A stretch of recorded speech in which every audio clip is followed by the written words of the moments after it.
Patutnya sampai 2,5 Bob pun ada. Nanti 2, 3, 4, 5, 10. Okay. Ready dulu. Oh, Sabar. sabar. Dah ready. Tadi 4,000. Ini 5,000. Sabarlah. Yang mana 5,000? Ni. Yang ni? Yang ni lebih sikit lah. Okey. Spin ada tak? Ha? Share. Okey. Share dulu jap. Share dulu.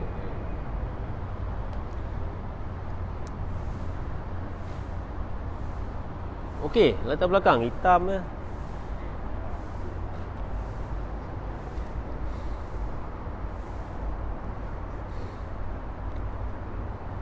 Bob.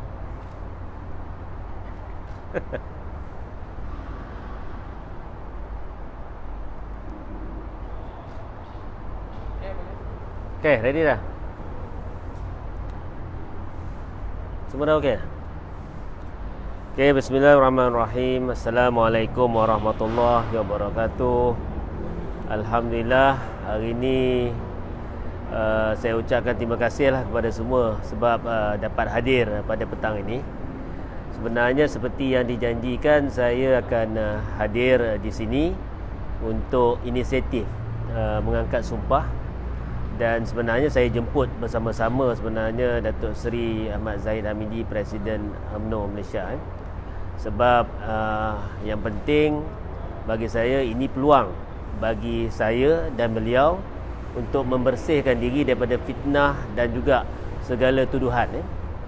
Saya telah dituduh bukan secara telah dituduh di dalam lembaga disiplin dan juga dituduh oleh ramai pihak termasuk penyokong beliau bahawa saya telah memfitnah Presiden UMNO Datuk Seri Ahmad Zahid daripada segi surat sokongan kepada Anwar Ibrahim, Datuk Seri Anwar Ibrahim. Itu dikatakan fitnah. Dan dalam jawapan saya telah mengatakan bahawa ia bukan fitnah, saya bercakap benar dan saya dah nyatakan bukti-bukti dan saksi-saksinya. Perkara yang kedua, saya juga telah difitnah oleh penyokong Datuk Seri Ahmad Zahid Hamidi dengan mengatakan saya mencipta audio perbualan beliau dengan Datuk Seri Anwar Ibrahim, yang mana pada saya ingatan saya kepada penyokong beliau, jangan suka-suka nak tuduh saya sebab saya bukan orang yang takut buat inisiatif bersumpah macam ni. Dan saya minta sebenarnya Datuk Seri Zahid bersama dengan saya menafikan sebab dia dah keluarkan kenyataan akhbar, kenyataan media mengatakan bahawa dia tidak terlibat dalam perbualan tu. Tapi hari ini adalah peluang untuk beliau bersama-sama. Saya akan memberitahu bahawa saya tidak akan terlibat. Saya tidak terlibat dengan penyediaan audio, penciptaan audio ataupun rakaman audio perbualan tersebut, dan tidak juga menyebarkan. Dan pada waktu yang sama saya minta, kalau saya bersumpah, Datuk Seri Ahmad Zahid Hamidi juga bersumpah menyatakan bahawa dalam audio itu bukan suara beliau, dan juga beliau tidak ada berbual dengan Anwar dalam perkara yang dibincangkan itu. Dan juga pada waktu yang sama saya sanggup bersumpah bahawa surat sokongan kepada Anwar Ibrahim itu adalah benar dan Datuk Seri Ahmad Zahid terlibat. Dan beliau juga kalau nak membersihkan diri, silalah bersumpah. Dan lafaznya saya telah sediakan lah. Saya dah letakkan dalam Facebook, dan dekat sini saya dah sediakan lah lafaznya untuk Datuk Seri Ahmad Zahid Hamidi. Saya bersumpah atas nama Allah wallahi wabillahi wa tallahi bahawa suara di dalam audio perbualan bersama Datuk Seri Anwar Ibrahim itu bukan suara saya dan adalah rekaan semata-mata. Saya tidak pernah berbual dengan Datuk Seri Anwar Ibrahim seperti yang terkandung dalam audio tersebut. Saya juga bersumpah wallahi wabillahi wa tallahi bahawa saya tidak menandatangani dan tidak terlibat memberi sokongan kepada Datuk Seri Anwar Ibrahim sehingga menyebabkan surat sokongan tersebut terhasil. Kalaulah kata hari ini pada saya hari ini inisiatif bersumpah ini amat penting, kerana surat sokongan Presiden UMNO Malaysia Datuk Seri Ahmad Zahid Hamidi kepada Datuk Seri Anwar Ibrahim dan kerjasama yang terjalin secara senyap-senyap tanpa pengetahuan ahli Majlis Kerja Tertinggi dan ahli UMNO di peringkat akar umbi adalah punca kepada segala kekalutan dan perpecahan di dalam UMNO. Segala ini juga punca kepada permulaan kerosakan agenda penyatuan ummah dan hubungan kerjasama di antara parti-parti dalam Perikatan Nasional. Dan ini juga adalah punca kepada serangan dan fitnah terhadap menteri-menteri UMNO di dalam kerajaan, dan juga punca kepada pendakwaan perpilih terhadap saya serta hukuman penggantungan keahlian selama 6 tahun yang sangat zalim dan sangat luar biasa. Puncanya ini. Puncanya surat sokongan. Kalau kata hari ini Datuk Seri Ahmad Zahid Hamidi dapat bersumpah mengatakan bahawa ia tidak benar, maka dia sebenarnya banyak menyelesaikan banyak masalah. Dan hari ini bila beliau tidak hadir, maka sebenarnya dia memberi gambaran bahawa sebenarnya apa yang saya cakap selama ini dan beberapa orang pemimpin UMNO cakap selama ini adalah benar. Dan kalau tengok, saya telah didakwa dan dihukum oleh Lembaga Disiplin UMNO atas pertuduhan bahawa saya telah memfitnah Presiden UMNO Datuk Seri Ahmad Zahid Hamidi berkaitan surat sokongan terhadap Datuk Seri Anwar Ibrahim. Saya juga telah didakwa dan dihukum kerana kononnya mengkritik Presiden secara terbuka disebabkan surat sokongan ini. Sebab itu bagi saya penting inisiatif bersumpah hari ni. Kalau kata beliau bersumpah, kata benda tu tak betul, dan selesailah, saya terimalah hukuman. Tapi bila beliau tak bersumpah, maka sebenarnya beban untuk pembuktian adalah kepada lembaga disiplin. Dalam hujah pembelaan saya telah membuktikan dengan fakta dan dengan nama saksi-saksi yang boleh disoal siasat oleh lembaga disiplin, iaitu pihak yang mendedahkan kewujudan surat ini, iaitu Tan Sri Anwar Musa, pihak yang mendandatangani surat ini, pihak iaitu Datuk Seri Najib dan juga Datuk Seri Zahid, pihak yang menerima sokongan iaitu Datuk Seri Anwar Ibrahim, pihak yang menerima surat ini iaitu pihak Istana Negara, pihak yang turut mengetahui kewujudan surat ini iaitu Perdana Menteri Malaysia Tan Sri Muhyiddin Yassin, 4 Menteri UMNO yang diberikan surat dan tunjukkan surat ini oleh PM iaitu Datuk Seri Ismail Sabri, Datuk Seri Samsul Anwar Nasarah, Datuk Seri Rizal Marikan dan Datuk Seri Noraini Ahmad, dan Presiden PAS Datuk Seri Haji Abdul Hadi Awang. Dan sepatutnya lembaga disiplin memastikan kesahihan surat sokongan ini dahulu, barulah boleh sabit kesalahan saya memfitnah Presiden. Dan kalau saya mengkritik Presiden pun adalah berkaitan dengan surat ni. Kalau surat ini palsu, maka itu adalah pandangan yang benar terhadap Presiden, dan saya bagi juga cadangan kepada Presiden sebenarnya, kalau kata beliau telah menandatangani surat ini, buatlah SD menyatakan bahawa beliau tidak akan bekerjasama dengan Anwar Ibrahim dan tidak bekerjasama dengan PKR dan DAP. Itu pandangan saya. Tapi telah dibaca oleh lembaga disiplin sebagai fitnah dan kritikan terbuka, dan saya telah digantung selama 6 tahun disebabkan oleh perkara benar yang saya sebut. Saya mempertahankan dasar UMNO ketika itu tiada kerjasama dengan Anwar dan DAP, tapi saya dihukum. Sedangkan ada pihak yang menandatangani surat sokongan dan juga membawa jajaran baru tidak dihukum. Ini keadilan jenis apa sebenarnya yang kita bawa dalam lembaga disiplin. Malangnya lembaga disiplin tidak melaksanakan soal siasat ini dan gagal membuktikan bahawa surat sokongan terhadap Datuk Seri Anwar Ibrahim ini palsu dan tetap menjatuhkan hukuman terhadap saya. Dan dengan itu saya mempersoalkan integriti, ketelusan dan keadilan lembaga disiplin. Dan jika hari ini Datuk Seri Ahmad Zahid Hamidi bersumpah, maka sekurang-kurangnya adalah basis lembaga disiplin nak menghukum saya. Dan pada saya, yang berkaitan kes saya hari ini, saya telah menyampaikan rayuan saya kepada MKT melalui surat rayuan pada 1 hari bulan itu melalui Datuk Seri Ahmad Maslan, Setiausaha Agung UMNO. Saya masih menunggu jawapan dan keputusan daripada MKT. Masih belum ada jawapan yang diberikan. Dan bagaimanapun beberapa hari ini saya telah membuktikan bahawa terdapat kepincangan di dalam proses membuat keputusan oleh lembaga disiplin, oleh mesyuarat pengurusan dan oleh mesyuarat MKT. Dalam proses membuat keputusan terhadap saya, kepincangan di pihak lembaga disiplin adalah pertama, menafikan hak orang kena tuduh dan tiada prosedur yang jelas sebagai panduan kepada orang kena tuduh dan bagi memastikan proses yang adil dan telus dilaksanakan. Dengan itu, lembaga disiplin terdedah kepada manipulasi dan salah guna kuasa.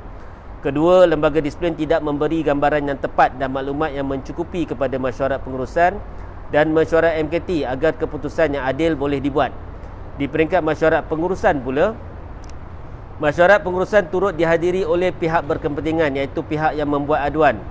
Ketua UMNO Bahagian Putrajaya Datuk Seri Tengku Adnan Tengku Mansur. Sepatutnya dia excuse diri dia. Dia bagi tahu kepentingan dia dan dia excuse diri dia. Di peringkat mesyuarat MKT pula, kepincangan pertama adalah ahli-ahli MKT tidak diberikan maklumat yang mencukupi dan diberikan gambaran yang salah bahawa kes ini adalah kes dalaman UMNO Bahagian Putrajaya, menyebabkan mereka tak nak masuk campur. Kedua, kepincangan kedua adalah pihak berkepentingan, iaitu pengadu Datuk Seri Tengku Adnan Tengku Mansur sekali lagi ada dalam mesyuarat, dan pihak yang terlibat secara langsung dalam kes ini, iaitu Presiden UMNO Datuk Seri Ahmad Zahid, turut berada dalam mesyuarat MKT dan mempengerusikannya. By right, kalau ikut proses dan prosedur, sebelum keputusan ini dibuat, kedua mereka harus declare interest, ada kepentingan dalam hal ini, dan patut excuse diri mereka keluar daripada mesyuarat supaya tidak memberi tekanan ke atas ahli mesyuarat Majlis Kejahatan Tinggi. Senanglah mereka buat keputusan. Jadi bila ada dua pihak dalam ni, seorang mempengerusikan, seorang lagi pengadu sebagai bendahari, jadi dia memberi tekanan kepada ahli mesyuarat MKT selain daripada memberi gambaran yang salah. Justru itu, saya memohon naib Presiden UMNO yang bertanggungjawab dalam hal berkaitan perlembagaan UMNO, iaitu Datuk Seri Muhammad Khalid Nordin, dan juga Setiausaha Agung UMNO Datuk Seri Ahmad Maslan, untuk mengumumkan bahawa keputusan, kalau boleh mengumumkan keputusan bahawa keputusan MKT mengesahkan keputusan lembaga disiplin tersebut tidak sah. Pengandungan jawatan dan keahlian saya juga tidak sah, dan lembaga disiplin perlu mendedahkan penghakiman penuh kepada saya dan ahli MKT dan memberikan maklumat penuh hujah-hujah pembelaan saya kepada MKT agar kes ini boleh dinilai semula. Bersama dengan ini, saya kemukakan sebahagian daripada hujah-hujah pembelaan saya yang dibacakan dan diserahkan kepada Tribunal Lembaga Disiplin UMNO. Proses daripada awal dipertikaikan sampailah akhir. Pihak yang berkepentingan pun ada dalam mesyuarat. Macam mana kita boleh kata ini proses yang betul, proses yang adil, dan akhirnya hukuman yang sangat pelik sampai 6 tahun dan sangat zalim juga telah dikenakan pada saya. Sebab itu hari ini, walaupun acaranya sebenarnya hari ini eventnya adalah event angkat sumpah, bersumpah atas nama Allah terhadap sokongan, penafian terhadap surat sokongan kepada Anwar Ibrahim, Datuk Seri Anwar Ibrahim. Tapi sebenarnya kes ni mempunyai bearing dan weightage terhadap kes saya. Sebab itu saya serius dan saya minta Datuk Sumali sebenarnya menyampaikan kepada Datuk Seri Presiden bahawa saya serius berkenaan dengan inisiatif bersumpah hari ini, dan saya harap segala tuduhan terhadap saya boleh dibersihkan, hukuman boleh dibatalkan, ditarik semula, dan nama Datuk Seri Zahid Amini juga dapat dibersihkan. Itu aja. Terima kasih. Ada apa-apa soalan? Dia serius juga Betul, maknanya Datuk juga mencabar Datuk Seri Zahid Amini untuk membuat perkara yang sama kat Sumpah. Saya bukan mencabar, saya menjemput. dia Malaysia kini dengan Malaysia Dajjal gunakan Malaysia Gazette gunakan mencabar. Dia bukan mencabar. Saya mempelawa beliau. This is the best opportunity untuk dia bersihkan nama dia, Dan ini juga opportunity untuk saya bersihkan nama saya. Sebab saya telah dituduh bahawa saya mereka cipta audio tu. Padahal saya tak ada kena-mengena pun dengan audio tu, Yang kedua, saya telah dituduh bukan saja oleh penyokong Datuk Seri Zahid, tapi juga saya telah dituduh ada pertuduhan terhadap saya oleh lembaga disiplin sampai menghukum saya disebabkan surat sokongan ni, sedangkan saya hanya bercakap benda yang betul, Jadi eloklah kalau kata Datuk Seri Zahid berani untuk bersumpah dan senang, kita boleh selesaikan. Maka kalau kata dia bersumpah bahawa surat itu tak betul, maka salahlah saya. Tapi kalau hari ini saya yang berani bersumpah bahawa surat itu betul, maka apakah kedudukan beliau, dan apakah kedudukan hukuman lembaga disiplin itu, Dan saya dah bagi tahu sebenarnya dekat lembaga disiplin, surat itu surat betul, saya terima daripada sumber yang betul, dan ada saksi-saksi yang boleh mengesahkan surat itu surat yang betul. Kenapa lembaga disiplin tak semak dan siasat? Sebaliknya mensabitkan saya ke atas kesalahan memfitnah presiden. Jemputan tu ada respon daripada presiden ni? Kepada presiden melalui Datuk Sumali lah, SUK UMNO. Ya? Ada jawapan? Macam mana? Ada jawapan tak? Tak ada jawapan. Sampai hari ni tak ada jawapan. Berapa hari hantar? Saya hantar minggu lepas. Saya ingat hari apa? Hari Senin saya hantar. Hari Senin saya hantar. Saya dah nyatakan hasrat minggu lepas. Saya hantar hari Isnin. Kemudian saya dah follow up hari Rabu. Semalam saya tanya lagi. Hari ni kita tunggulah. Tak ada, maksudnya tak ada lah tu. Tapi saya terbuka kalau kata Datuk Sumali nak jemput saya. Mungkin hari ni Presiden sibuk. Kalau Presiden ada masa nanti, kalau Datuk Sumali nak jemput saya sekali lagi untuk bersumpah bersama-sama dengan Presiden, saya terima je. Di mana saja. Tak ada masalah. Ada yang media sosial punya sahabat yang menghantar ada satu audio rakaman juga berkenaan dengan Datuk Seri Ahmad Maslan yang mengatakan bahawa UMNO Putrajaya sendiri yang yang report kepada Datuk. So apa komentar? Sebab itu dalam hujah pembelaan diri saya bagi tahu pertamanya UMNO Putrajaya bukan orang yang ada locus standi untuk membuat aduan ni. Maksudnya saya tak ada mengata apa-apa kepada UMNO Putrajaya dan saya tak ada mengata apa-apa kepada Ketua UMNO Bahagian Putrajaya. Jadi mereka tak ada locus standi. Yang kedua, saya bagi tahu juga kepada lembaga Tribunal Lembaga Disiplin, cara aduan dibuat itu adalah melanggar peraturan dan melanggar prosedur. Antaranya adalah ahli jawatankuasa bahagian dan juga ketua cawangan dipanggil ke rumah ketua bahagian Datuk Seri Tunku Adnan. Tempat itu tempat yang bukan tempat neutral, tempat berkecuali. Tempat itu adalah rumah ketua bahagian. Dibuat pula masa PKP.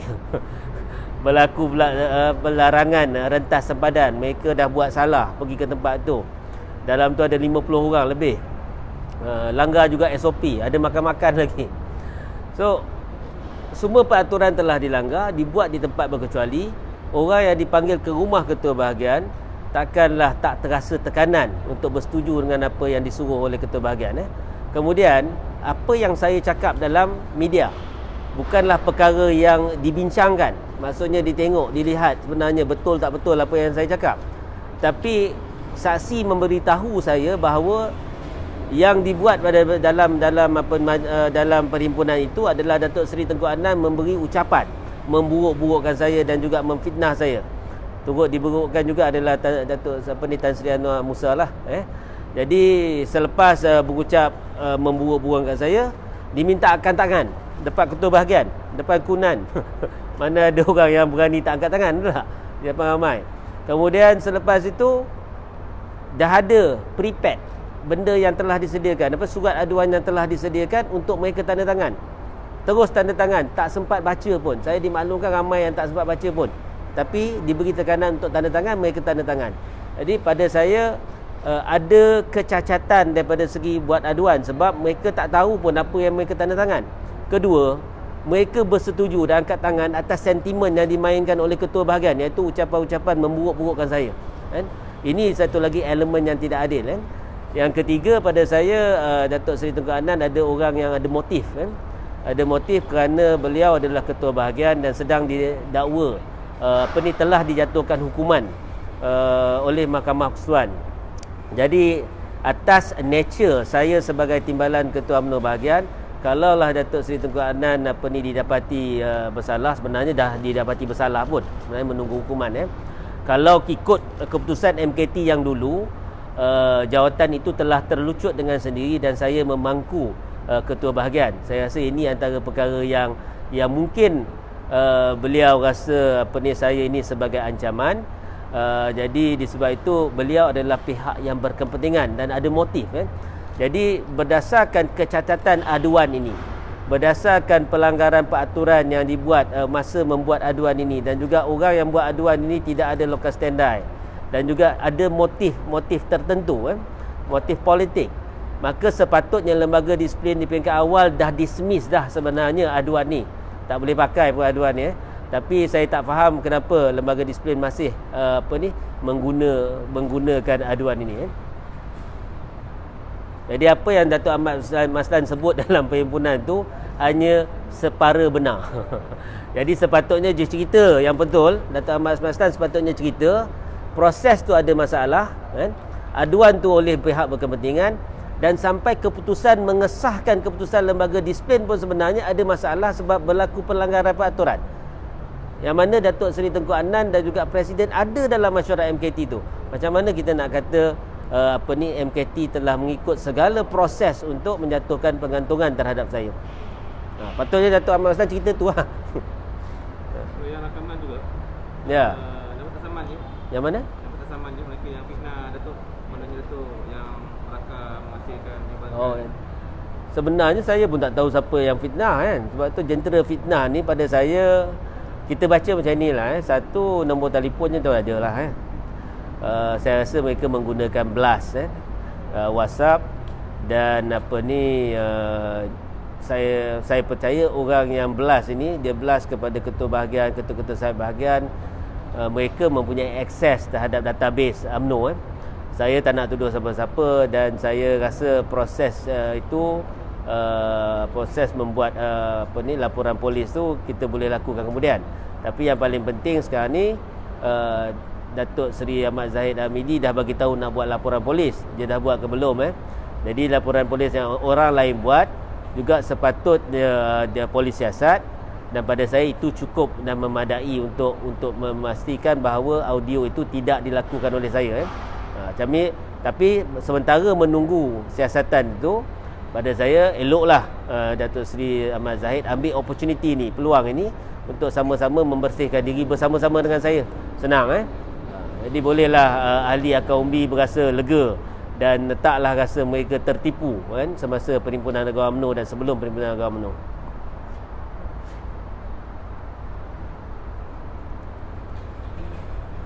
Habis, very clear.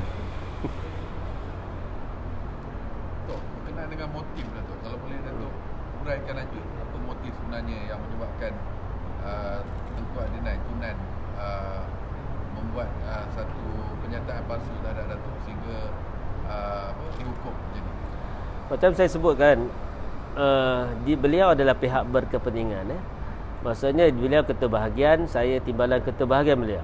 Jadi kalau kata berlaku apa-apa pada beliau, misalnya kalau kata dihukum, hukuman sebenarnya sepatutnya telah berlaku. Telah berlaku. Kalau ikut keputusan MKT yang dulu, jawatan tu telah terlucut dan saya memangku jawatan ketua bahagian. Tapi kalau kata kita nak ambil keputusan sekarang, katalah sekarang ni dalam tempoh rayuan dan beliau gagal dalam rayuan, dan tentulah saya yang akan jadi memangku jawatan jawatan ketua bahagian. Jadi benda ini mungkin pada beliau satu benda yang pada beliau saya mungkin satu ancaman, kan. Sebab itu kita tak faham kenapa beliau yang ambil kesempatan untuk buat aduan ni, sedangkan pertama saya bercakap tentang Presiden, saya bukan bercakap mengenai beliau.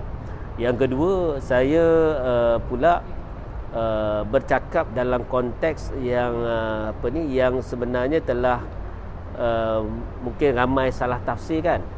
Jadi tapi dia tak kaji sampai peringkat tu. Dia cuma ambil kesempatan untuk aturkan buat aduan. Pada saya itulah, kan, mungkin konteks politik dalam Putrajaya sendirilah.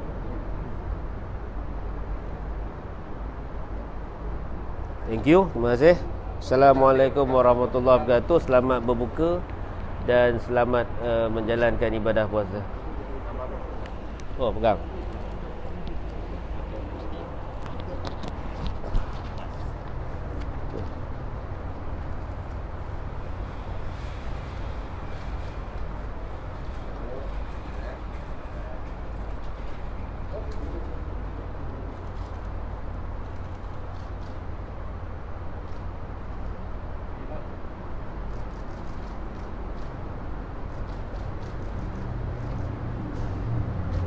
Okey, terima kasih.